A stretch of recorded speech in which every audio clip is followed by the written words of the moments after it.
पुढे महत्त्वाच्या बातम्या।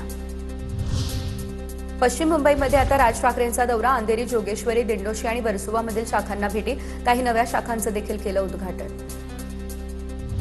सोलापूरच्या करमाळ्यातील बंधू मनोहर भोसलेच्या अडचणी आणखी वाढल्या। मनोहर भोसले विरोधात लैंगिक अत्याचार केल्याचा गुन्हा दाखल। घोटी या ठिकाणच्या आश्रमात महिलेवरती लैंगिक अत्याचार केल्याची तक्रार। यापूर्वी मनोहर भोसलेवर फसवणुकीचे 4 गुन्हे दाखल।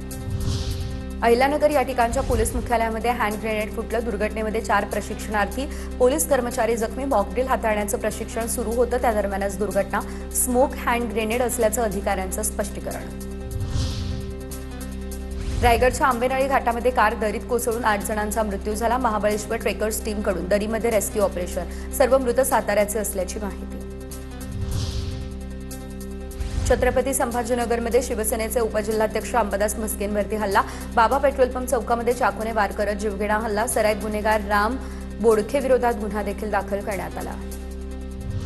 नाशिकच्या त्र्यंबकेश्वर जवळच्या डोंगरी गावामध्ये भीषण पाणी टंचाई। गावातील विहिरी कोरड्या पडण्याच्या मार्गावर गावकरी त्रस्त। दूषित पाण्यामुळे लहान मुलं वारंवार आजारी पडतायत असा ग्रामस्थांचा आरोप। पुण्यात 400 कोटींच्या गुंतवणुकीसह पुढील 10 वर्षात 1000 रोजगार निर्मिती होणार। मुख्यमंत्री देवेंद्र फडणवीस यांची माहिती। राज्य सरकार आणि अग्रेको इंडिया कंपनीमध्ये सामंजस्य करार।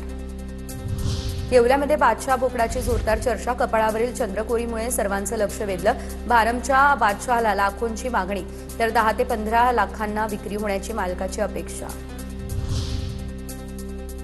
शेअर बाजारात मोठी उसळी। सेन्सेक्स 850 अंकांपेक्षा जास्त अंकांनी वधारला, तर दुसरीकडे निफ्टीतही 242 अंकांची वाढ। दोन्हीमध्ये 1% अधिकची वाढ। अमेरिका इराणमधील संभाव्य शांतता कराराच्या आशेमुळे ही तेजी आल्याची माहिती। सध्या कुठे ऊन दिसतंय तर कुठे वळीवाचा पाऊस दिसतोय। काय परिस्थिती आहे पाहूयात। अरबी समुद्रात मान्सून सक्रिय होण्याबाबत सकारात्मक चिन्ह। केरळमध्ये नैऋत्य मोसमी वाऱ्यांचं आगमन लवकर होणार। केरळ, कर्नाटक आणि लक्षद्वीपमध्ये जोरदार पावसाचा हवामान विभागाला अंदाज। चंद्रपूर या ठिकाणच्या ब्रह्मपुरीमध्ये देशातल्या सर्वाधिक तापमानाची नोंद। ब्रह्मपुरीमध्ये 47.2 अंश सेल्सिअस इतक्या तापमानाची नोंद। विदर्भातल्या बहुतांश शहरांचं तापमान 45 अंश सेल्सिअसच्याही पुढे। चंद्रपूरमधल्या ब्रह्मपुरीत सलग 3 दिवस तापमान 47 अंश सेल्सिअसच्या पुढे, तर नवतपाच्या पहिल्याच दिवशी अमरावतीचं तापमान 46 अंशांच्या वर।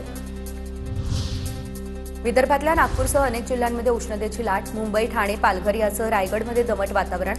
किनारपट्टी भागात प्रचंड उकाडा जाणवण्याचा अंदाज। राज्यातील 8000हून अधिक गावांना पाणीटंचाईच्या तीव्र झळा। 2285 तहानलेल्या गावांना केवळ 703 टँकरद्वारे पाणी पुरवठा। ठोस उपाययोजना करावी अशी मागणी। धाराशिवच्या उमरगा तालुक्यातील डाळिंब आणि मुरुम परिसरामध्ये मान्सूनपूर्व पावसाची दमदार हजेरी लागली। वादळी वाऱ्यासह मुसळधार पाऊस। उकाड्यानं हैराण नागरिकांना दिलासा। जोरदार वाऱ्यामुळे नुकसानीची भीती।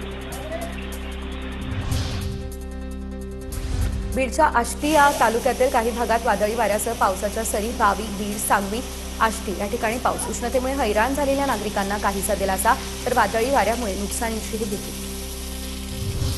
अकोल्यातील अकोटमधील दहीहंडा या ठिकाणी मान्सूनपूर्व पावसाची हजेरी। पावसामुळे वाढत्या उकाड्यापासून नागरिकांना काहीसा दिलासा।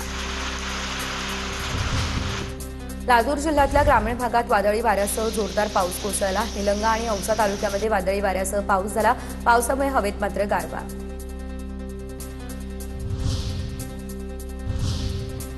अनेक ठिकाणी पावसानं थैमान घातलेलं आहे आणि त्यामुळे मोठ्या प्रमाणात नुकसानही झालंय। बघूयात। छत्रपती संभाजीनगरात अचानक वादळी वारे वाहू लागले। शहरभर धुळीचं साम्राज्य पसरलं। धुळीचं वादळ आलं त्यामुळे वाहन चालकांचे तारांब उडाल्याची दृश्य। वादळी वाऱ्यामुळे नांदेडमध्ये हरिनाम सप्ताहानिमित्त उभारलेला मंडप उडाला। महाप्रसादाच्या स्वयंपाकाचं मोठं नुकसान या ठिकाणी झालं। सायंकाळच्या सुमारास आलेल्या वाऱ्याने आणि वादळी वाऱ्यानं मंडप पूर्णतः पडला। सलग दुसऱ्या दिवशी आता मालेगावात वादळी वाऱ्यासह गारपीट आणि पाऊस बरसलाय।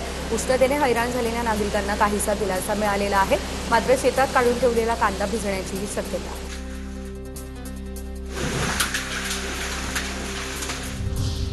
धाराशिवच्या उमरग्यात विजेच्या धक्क्यानं इंजिनियर युवकाचा मृत्यू, तर छत्री विजेच्या तारांना लागली त्यामुळे तरुणाला विजेचा धक्का बसला।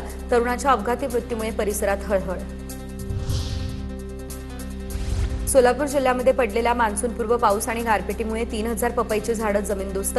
दक्षिण सोलापूर तालुक्यातील कुंभारी गावात पपई बागेचं मोठं नुकसान झालं।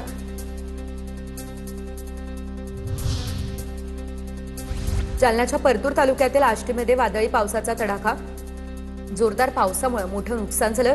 फुलवाडीमध्ये वीज पडून एका बैलाचा मृत्यू झाला. झाडाची फांदी अंगावर पडली, त्यामुळे एक महिला गंभीररित्या जखमी. बीडच्या केज तालुक्यामध्ये वादळी वाऱ्यासह पाऊस. सादोळ्यातल्या एका रेशन दुकानावरचे पत्रेच उडाले. दुकानात साठवून ठेवलेला साठा पूर्णतः भिजला. केळीसह इतर शेती पिकांचंही मोठं नुकसान झालं. सोलापूर जिल्ह्यात वादळी वाऱ्यामुळे हॉटेल, पेट्रोल पंप यासह पशुधनाचं नुकसान झालं. वादळी वाऱ्यात हॉटेलसह पेट्रोल पंपाचं अक्षरशः पत्रे उडून गेले. दुसरीकडे आता बार्शीमधील पिंपळगावमध्ये वीज पडून 2 म्हशीही दगावल्या. गडचिरोलीमधल्या तापमानवाढीचा पक्ष्यांना फटका बसला. 500हून अधिक वटवाघळांचा मृत्यू झाला. सिरोंच्या वन विभागामधील परिसरात वटवाघळांचा अधिवास. तापमानवाढीचा पहिल्यांदा पक्ष्यांना फटका बसला.